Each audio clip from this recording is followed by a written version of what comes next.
Hello दोस्तों, अभी हम लोग जानेंगे इस कंपनी के बारे में, वो भी डिविडेंड के बारे में। डिविडेंड नहीं, बोनस के बारे में, ठीक है। तो बने रहिए एंड तक। इसका नेम तो देख सकते हो, प्राइस भी देख सकते हो। तो चलिए देख लेते हैं इस कंपनी का बोनस किस किस साल में इस कंपनी ने बोनस दिया है, दिखाई दे रही है। इसका एक्स डिविडेंड डेट देख सकते हो, एक्स डेट देख सकते हो, ठीक है। और बोनस रेशियो देख सकते हो, रिकॉर्ड डेट भी देख सकते हैं हम। 22 साल में देख सकते हो 1:2 दिए हैं। 18 साल में भी 1:2 दिए हैं। 17 साल में भी 1:2 दिए हैं।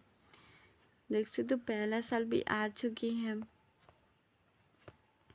इस साल में पहला दिए हैं, वो भी 1:2 दिए हैं।